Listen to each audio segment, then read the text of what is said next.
Good morning, children.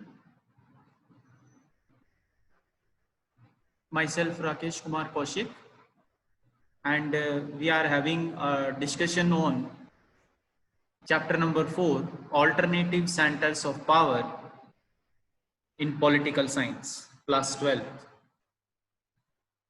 In this chapter, we had already discussed about one important regional organization, that is European Union.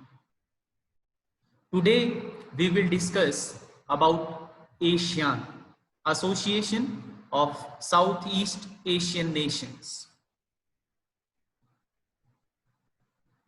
So, here you can observe the map of Asian nations: Laos, Myanmar, Vietnam, Cambodia, Thailand, Malaysia, Singapore, Indonesia, Brunei, and Philippines.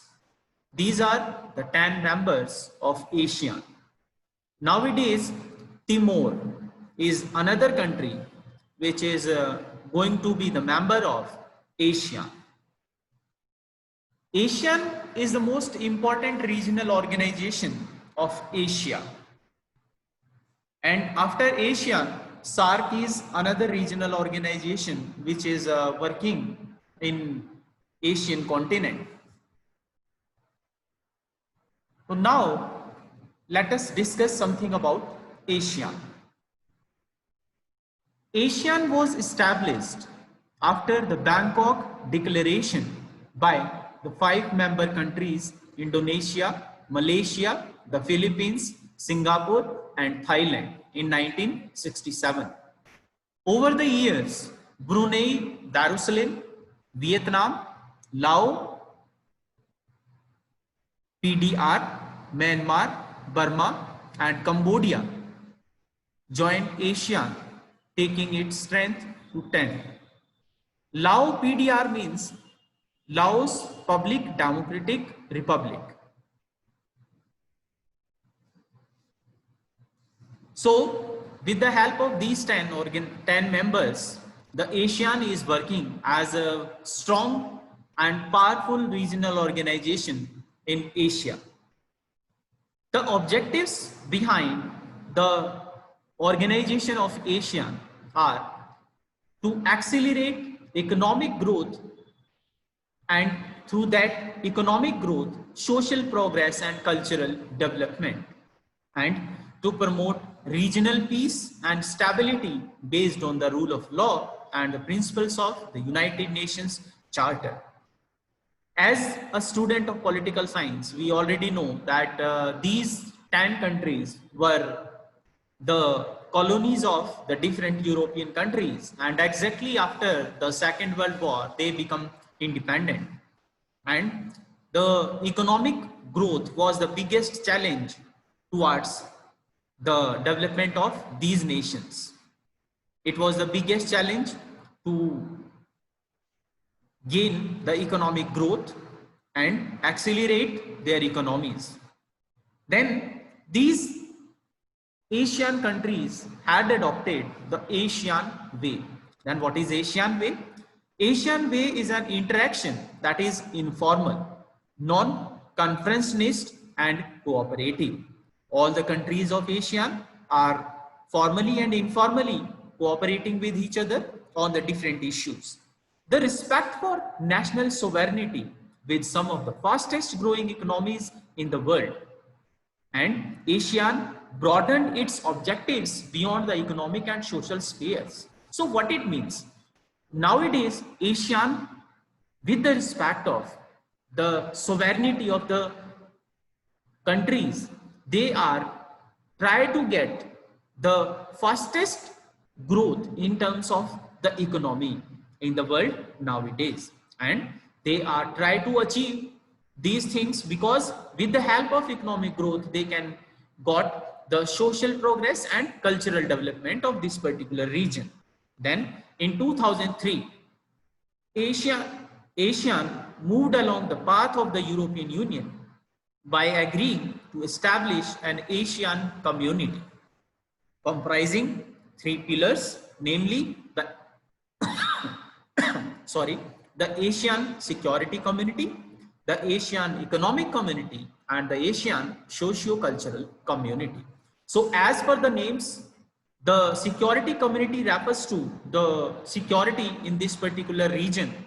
The economic community refers to the economic development of this particular region, and the socio-cultural community refers to a common culture which is there in this particular region. So with the help of these three communities, ASEAN try to get different types of development in this 20th and 21st century. Now we can try to discuss something about these communities in detail. The ASEAN Security Community, which is based on the conviction that outstanding territorial disputes should not escalate into armed confrontations. Member states promise to uphold peace, neutrality, cooperation, non-interference, and respect for national differences and sovereign rights. So actually, the countries try to secure their own region with cooperation, and they are not engaged in any type of armed confrontations. And if you can observe, the South Asia, definitely they are engaged in the different types of armed confrontations in the last 50 years. Anyhow, it was a wonderful policy adopted by the ASEAN Security Community. Next is the ASEAN Regional Forum, which was established in 1994. It carries out coordination of security and foreign policy, principally an economic association. Its economy is growing much faster than all these. Growth in its influence both in the region and beyond. So with the help of ASEAN Regional Forum, ASEAN tried to develop the economic growth of this particular region, and definitely they are getting this. Then the next one is ASEAN Economic Community. It creates a common market and production base with ASEAN states and to aid social and economic development in the region. Improve the existing ASEAN dispute settlement mechanism to resolve economic disputes. So basically, with the help of ASEAN dispute settlement mechanism, all these countries try to solve out all type of disputes which are related to the economic growth and economy. Then they had focused on creating a free trade area for investment, labor, and services in their region. The US and China have already moved fast to negotiate free trade areas with ASEAN. That means all these countries try to negotiate with these countries for the investment and other trade relations. The next one is the socio-cultural and regional community. The Vision 2020 actually defined an outward-looking role for ASEAN in the international community. This builds on the existing ASEAN policy to encourage negotiations over conflicts in the region. Thus, ASEAN has mediated the end of the Cambodian conflict, the East Timor crisis, and meets annually to discuss East Asian cooperation. So actually, with the help of this particular social, cultural, and regional forum, they try to solve out the disputes related to the culture, ethnic, or any other boundary issues and all. So they can solve out all these issues peacefully without engaging themselves into the arms confrontations. Then the next one is the current status of ASEAN. The current economic strength of ASEAN, especially its economic relevance as a trading and investment partner to the growing Asian economies such as India and China, makes this an attractive proposition. And because of this economic strength, the ASEAN become the most prominent and growing regional organizations of the world. During the Cold War years, Indian foreign policy did not pay adequate attention to ASEAN. It was quite unfortunate, but in recent years, India has tried to make amends. It signed free trade areas with two ASEAN members, the Singapore and Thailand. Then it is trying to sign an free trade area with ASEAN itself. So exactly after this free trade area and the signing of this particular treaty, the Indians can trade freely with all these countries.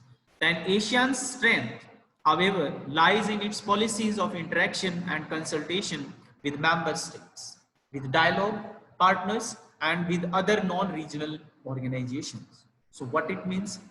Exactly, they are not using their armed forces, or they are trying to resolve all type of disputes with the help of the cooperation and negotiations.